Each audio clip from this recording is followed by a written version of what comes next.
আজকে আমরা আলোচনা করব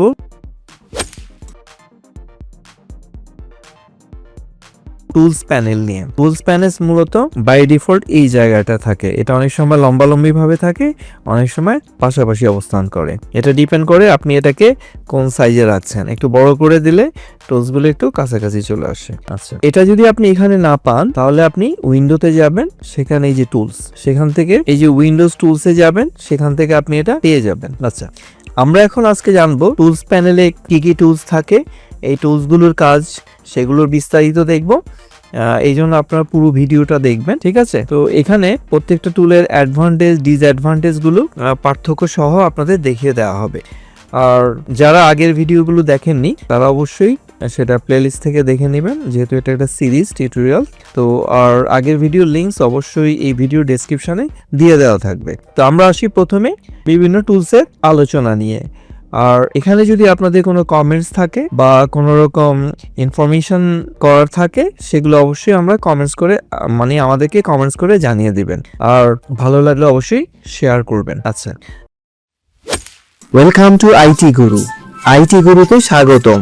এটি এমন একটি স্থান যেখানে প্রযুক্তি শেখা সহজ, আকর্ষণীয় এবং আমাদের ভাষায়। চলুন আজই শুরু হোক আমাদের শেখার যাত্রা, একসাথে আইটি গুরুতে।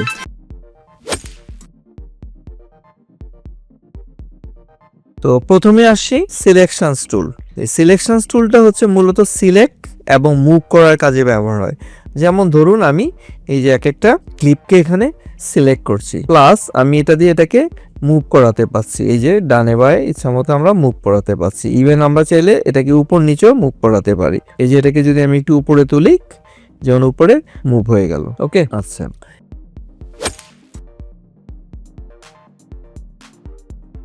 এরপরে আমরা দেখব সেটা হচ্ছে ট্র্যাক সিলেক্ট ফরওয়ার্ড। এখানে দুটো টুলস আছে, ট্র্যাক সিলেক্ট ফরওয়ার্ড টুল আর এটা হচ্ছে ট্র্যাক সিলেক্ট ব্যাকওয়ার্ড টুল। তো আমরা প্রথম কাজ করব হচ্ছে ট্র্যাক সিলেক্ট ফরওয়ার্ড টুল নিয়ে। এর কাজ হলো, যেমন আপনি যদি এখানে দেখেন, খেয়াল করেন, এখানে দুটো কালো অ্যারোর মতো আসছে। ওকে, আমরা যেখান থেকে ক্লিক করব, যেই ক্লিপ থেকে তারপরে ক্লিপগুলো একসাথে সিলেক্ট হয়ে যাবে। নর্মালি আমরা যদি সিলেকশন টুল দেখি, এক্ষেত্রে একটা একটা টুল সিলেক্ট হয়। আর আমরা যদি একসাথে অনেকগুলো টুলস কোনো একটা পজিশন থেকে সিলেক্ট করে মুভ করতে চাই বা সিলেক্ট করতে চাই, সেক্ষেত্রে আমরা ট্র্যাক ফরওয়ার্ড টুলসটা সিলেক্ট করব। ঠিক এর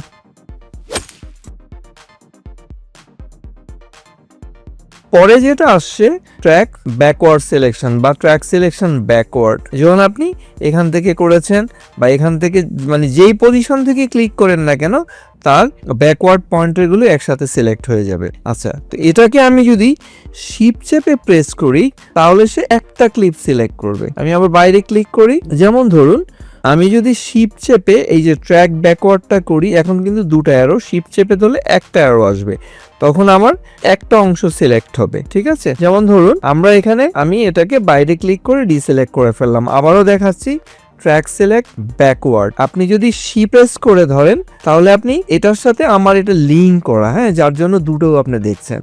আমি এটাকে আনলিঙ্ক করে দেই, তাহলে আমরা কি করবো, এই যে সিলেক্ট করলে দেখুন এক করে দুটা হয়। আবার যদি আমি শিফট চেপে করি তাহলে আমার একটা সিলেক্ট হবে। আবার বুঝিয়ে দিচ্ছি জিনিসটা, শিফট প্রেস করলাম, এই যে ক্লিক করলাম, একটা লেয়ার সিলেক্ট হচ্ছে। ওকে, এই যে এরকম একটা। আর যদি আমি শিফট ছেড়ে দেই তাহলে আমার দুটো লেয়ারই একসাথে ব্যাকওয়ার্ড সিলেকশন করে দিচ্ছে। আশা করি বুঝতে পেরেছেন।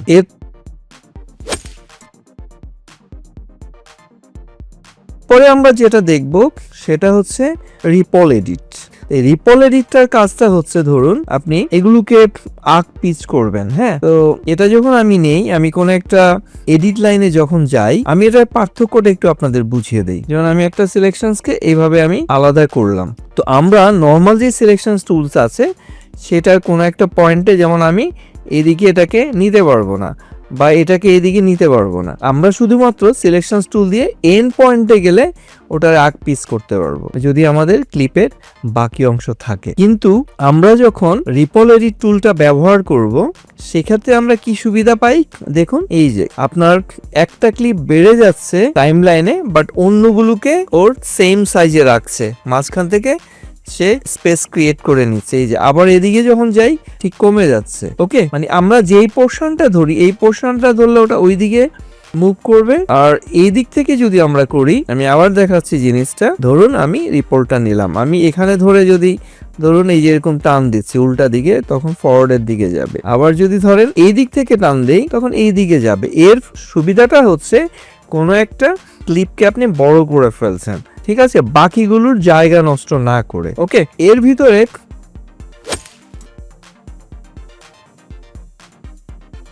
আরো দুটো টুলস আছে, যেমন রোলিং এডিট টুল।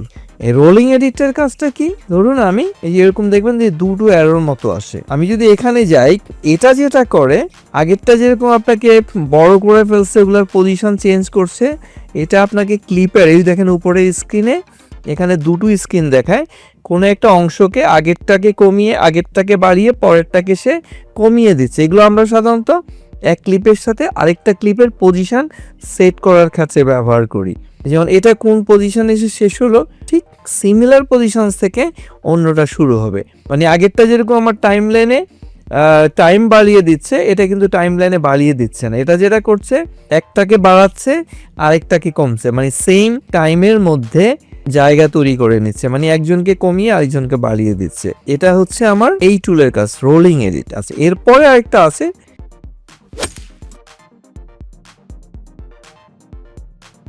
Rate stress. এর কারণটা হলো, যেমন ধরুন আপনি কোনো একটা খালি করেছেন বা একটু স্পেস করেছেন, এখন আপনি চাইছেন এই ফাঁকা জায়গাটা এটা দিয়ে পূরণ করতে। এটার কাজটা হলো মূলত কোনো একটা ক্লিপকে ওর কি স্লো ফাস্ট করিয়ে দেওয়া, মানে আপনার জায়গা সে বাড়িয়ে নেবে। বা এই যে এখান থেকে যদি আমরা ধরি, এই যে এইভাবে তো আর যাবে না, এইভাবে আপনি কমাতে পারেন। এটা হলো আমার সিলেকশন টুল। বাট আমি যদি এটাকে স্ট্রেস দিয়ে কাজ করি, এক্ষেত্রে দেখেন ও কিন্তু এখান থেকে কাজ করবে না, আপনি এই যে ফাঁকা জায়গাটা পূরণ করে নিতে পারছেন। এতে যেটা হবে কি, আপনি নর্মাল যদি এটাকে আমি প্লে দেই, একটু স্লো করে দিচ্ছে সে, মানে এই ফাঁকা জায়গাটা পূরণ করে দিচ্ছে। আমি একটু এভাবে দেখাই, দেখুন এটাকে যদি আমি দেই প্রচন্ড স্পিডে চলে যাচ্ছে, খেয়াল করেন প্রচন্ড স্পিডে চলে যাচ্ছে, মানে আমি ওকে স্লো ফাস্ট করাতে পারি এই স্ট্রেস দিয়ে, স্ট্রেস দিয়ে। আবার এইভাবে করে দিলাম, দেখেন বাড়িয়ে দিলাম ফাঁকা জায়গাটাকে, এরপরে এখন এটা অনেকটা স্লো হয়ে গেছে। মূলত আমরা এটা দিয়ে স্লো ফাস্ট করাতে পারি। এরপরে আরেকটা আছে রিমিক্স টুল। এটা আমরা যখন অডিও এডিট নিয়ে কাজ করব তখন আমরা দেখব, সাধারণত অডিও রিমিক্সিং এর কাছে এই কাজটা করে। এরপরে আসছি আমরা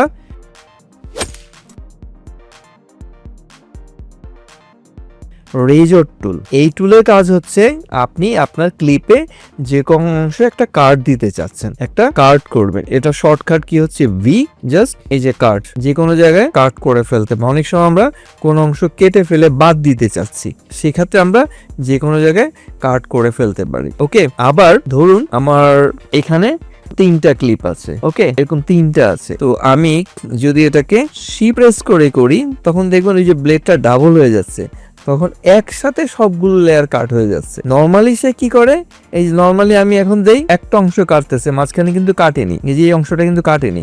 যখন আমি শিফট প্রেস করব তখন সবগুলো লেয়ার একসাথে কেটে ফেলে। অনেক সময় আমাদের সেম পজিশনে যদি ডিফারেন্ট মাল্টি লেয়ার থাকে এবং সবগুলোকে আমি ফেলে দিতে চাচ্ছি বা ওই অংশটা ফাঁকা করতে যাচ্ছি, অন্য কোনো ক্লিপ ওকে ইনসার্ট করাবো, সেক্ষেত্রে আমরা এই কাজটা করতে পারি। এরপরে আমাদের আরেকটা টুলস আছে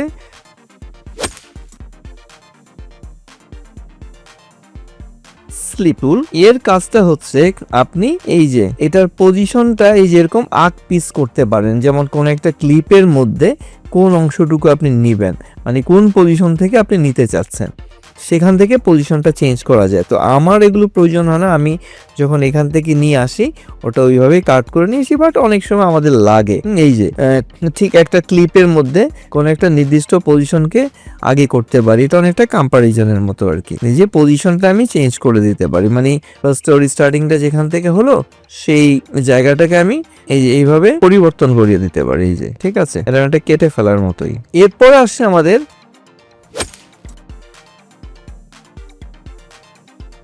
পেন টুল। এটা দিয়ে মূলত আসলে মাস্কিং এর কাজ বা কোনো একটা অবজেক্ট আপনি এখানে তৈরি করতে পারেন, এই যে এরকম। এটার সাধারণত মাস্কিং এর ক্ষেত্রে আমরা ব্যবহার করি। তো তো আমরা যখন মাস্কিং নিয়ে কাজ করব তখন এর কিছুটা ব্যবহার আমরা দেখে থাকবো। এটা উপরে একটা লেয়ার তৈরি করে, দেখুন উপরে একটা গ্রাফিক্স লেয়ার তৈরি করে। হ্যাঁ, এটা আমি যে কোনো জায়গায় দিয়ে এখানে একটা মাস্ক অনেক সময় সেন্সর করা হয়, তো এটা যদি আমি অপাসিটি কমিয়ে দেই তখন ভিতরের অংশটা হালকা দেখাবে। আমি এক ঝলক একটু দেখিয়ে দিচ্ছি, এগুলো আমরা পরে ক্লাস করব ডিটেলস। তো এখানে আমি জাস্ট এটার অ্যাডভান্টেজটা এই যেমন একটু অপাসিটি আমি কমিয়ে দিলাম। অনেক সময় আমরা এরকম হালকা বা ঘোলা করে দিই, এই ধরনের কাজে আমরা এটা অনেক সময় ব্যবহার করি। আচ্ছা, এরপরে যেটা আসছে সেটা হলো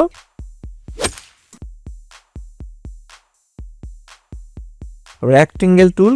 এর ভিতরে আছে রেক্টেঙ্গেল, এলিপস এবং পলিগন। হ্যাঁ, এগুলো দিয়েও আমরা বিভিন্ন অবজেক্ট এরকম ক্রিয়েট করতে পারি। অনেক সময় আমাদের এগুলো লাগে কোনো কিছু ঢেকে দেওয়ার জন্য বা কোনো কিছুর সাথে ধরেন কোনো ক্রিয়েশন টাইপের কিছু করতে গেলে আমরা এরকম অবজেক্ট ব্যবহার করতে পারি। তো এক্ষেত্রে আমরা যদি ইলিপ্টিক্যাল নেই তাহলে এরকম সার্কুলার শেপ আসবে, আর পলিগন নিলে এরকম পলিগনাল শেপ। এটা ট্রায়াঙ্গেল হতে পারে, রেক্টেঙ্গেল হতে পারে, সেই পরিবর্তন করে এই জিনিসটা আমরা করতে পারি। এরপরে আরেকটা আছে যেটা আমাদের ডিফারেন্ট মাস্কিং এর জন্য আমরা ব্যবহার করব। সেটা যখন আমরা মাস্কিং করব তখন আমরা দেখতে থাকবো। এটা অনেকটা মানে আমাদের রেক্টেঙ্গুলার, সার্কুলার, ইলিপ্টিক্যাল এবং পেন। হ্যাঁ, এই যে বিভিন্ন শেপগুলো আমি তৈরি করেছি কাইন্ড অফ, বাট আমরা মাস্কিং এর জন্য স্পেশালি সেটাকে ব্যবহার করব।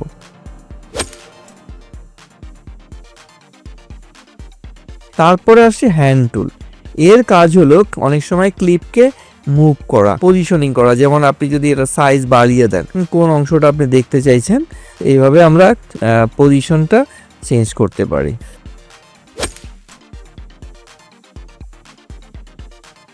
এরপরে আসছে টেক্সট টুল। টেক্সট টুল হচ্ছে লেখা। আপনি এরকম যেরকম লেখা আছে, আপনি কোনো একটা ক্লিপের উপরে কোনো কিছু লিখতে চান। হ্যাঁ, তো আমরা যখন টেক্সট নিয়ে কাজ করব তখন এই টুলসের ব্যবহারটা আরো সুন্দর করে ডিটেলস আমরা দেখব। ওকে, এই যে এরকম টেক্সট, যে কোনো রকম টেক্সট আপনি কোনো ইমেজ বা ভিডিওর উপরে লিখতে পারবেন। তো এই হচ্ছে আজকের টুলসের আলোচনা। আশা করি আপনারা এগুলো প্র্যাকটিস করবেন এবং প্রতিদিন এই টুলসগুলো একটু একটু করে দেখে রাখবেন, কারণ এগুলো আমাদের বিভিন্ন সময় এডিটিংয়ে অনেক বেশি পরিমাণ কাজে লাগে। আরেকটা টুলস আছে জেনারেটিভ ফিল, এটা আমরা শেষের দিকে শিখবো। এআই এর ব্যবহার, এআই এর মাধ্যমে ধরেন কোনো একটা ভিডিওর কিছু অংশকে আপনি এক্সট্রা অর্ডিনারি কিছু ফিচার্স দিতে চান, কোডিং লিখে ধরেন ভিডিওটার একটা অংশ আছে আর একটা অংশ নাই, আপনি সেটা জোড়া দিতে পারেন। শুরু আর শেষ ফ্রেম সিলেক্ট করে মাঝখানে অংশটা ফিল করে দেবে। তো এগুলো আমরা দেখব শেষের দিকে।